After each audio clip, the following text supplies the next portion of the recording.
Welcome back friends. Today in this video we will discuss class 8 and subject is science and the topic name is force and pressure. So let's start this video. Force and pressure.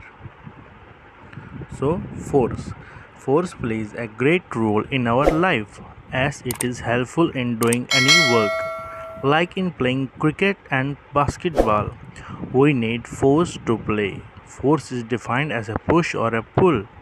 Or we can say force is a physical quantity that can change the speed, state, direction and dimension of an object. For example, when we put the force on the door, it opens. कहता है force जो है ना उसका बहुत important role है हमारी life में, डे टू डे लाइफ में उसका काफ़ी इंपॉर्टेंट रोल है। इससे क्या होता है, इससे हमें किसी भी काम करने में काफ़ी मदद मिलती है।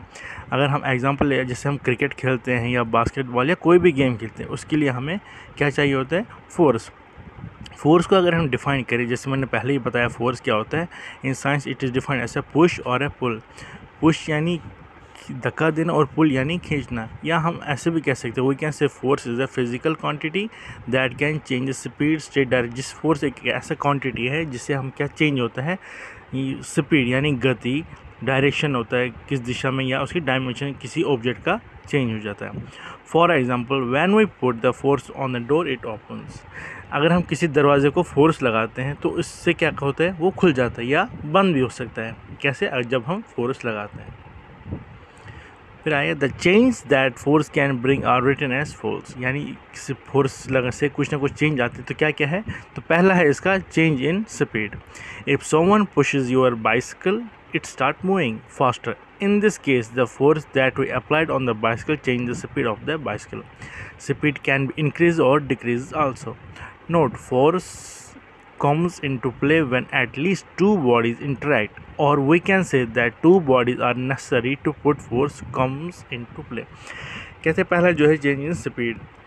कहते हैं अगर कोई बाइसिकल यानी साइकिल को धक्का देगा तो वो क्या होगा, वो स्टार्ट करेगा मूव, चलना, या तेज़ भी हो सकता है या कम। इस केस में क्या होता है, जो force when apply on bicycle change speed of the bicycle, जब हम फोर्स लगाएंगे तो उससे क्या होगा, उसकी स्पीड चेंज होती जाएगी। वो जो स्पीड जो है वो ज़्यादा भी हो सकती है, वो कम भी हो सकती है। ये किस पर डिपेंड करता है, कौन कितना फोर्स लगा रहा है। फिर force comes into play when at least to body. Force कब आता है, जब मैंने पहले ही बताया इसके लिए क्या रिक्वायरमेंट होती है, दो बॉडीज़ का होना ज़रूरी है। We can say that two bodies are necessary to put force community, यानी जैसे कि मैंने पिछली बार भी कहा है, फोर्स के लिए दो बॉडीज़ का होना ज़रूरी है, तभी फोर्स लग सकता है। Change in state of body. अब क्या है, बॉडी में जो चेंज आता है या किसी ऑब्जेक्ट में जो चेंज आता है। In this case the body which is at rest can be put into motion, और a body in motion goes in rest. For example, if a football placed on the ground is at rest, when you kick the football it moves, comes in motion. We can also say that change the state of the body. कहते हैं अब जो state change जो है state of the body, इसमें क्या है, इसमें कहते हैं जो बॉडी है वो रेस्ट पे है तो हम उसको क्या कर सकते हैं, मोशन में कर सकते हैं, या अगर कोई बॉडी मोशन में है तो उसको हम रेस्ट पे कर सकते हैं। इसका एग्जांपल है, अगर कोई फुटबॉल है किसी ग्राउंड पे बिल्कुल कांस्टेंट है, तो जब हम उसको किक करेंगे तो वो मोशन में आएगी, या ऐसे भी अगर वो बॉल चल रही होगी तो हम उसको रुकाएंगे तो वो रेस्ट पे हो जाएगी। तो इससे क्या होगा, उसमें change in the state of body आएगा। फिर आ गया third, change in dimension. Dimension means shape and size. When you blow a metal rod with a hammer the dimension change. अब डायमेंशन क्या होता है, डायमेंशन होता है शेप और साइज़।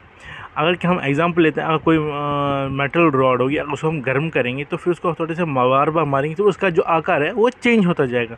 इसी को कहते हैं change in dimension. For example, for brushing the teeth we need to squeeze the toothpaste and apply it to a brush, this lead to change in the shape of the toothpaste. जैसे सवेरे morning उठ के जैसे हम brush करते हैं तो उसमें हम क्या करते हैं, पहले हम पेस्ट को पीस से प्रेस करते हैं ताकि वो पेस्ट निकल के ब्रश पे आ जाए। बट जब हम प्रेस करते हैं उससे क्या होता है, जो पेस्ट है उसका जो शेप होता है वो चेंज होता है। पहले तो भर के होता है, फिर हल्का हल्का कम होता जाता है, तो उससे वो प्रेस हो जाता है, तो जिससे उसकी डायमेंशन चेंज हो जाती है। तो अब आ गया change in direction. Force leads to a change in direction while playing cricket, that one who throws the ball throws it in a straight position with respect to one who is doing batting, but the one who is batting hits the cricket ball in different direction. Another example is that while we drive the car, we push the force on steering due to which the car moves or change the direction. कहते हैं change इन direction में क्या होता है, जैसे इसका example दिया है, अगर हम क्रिकेट खेल रहे होते जो कोई बॉल होती, कोई फिल्टर बॉल पकड़ता है, वो थ्रो मारता है किसकी ओर, बैट्समैन की ओर, तो सेम डायरेक्शन जाता है तो बॉल भी उसी डायरेक्शन में जाती है।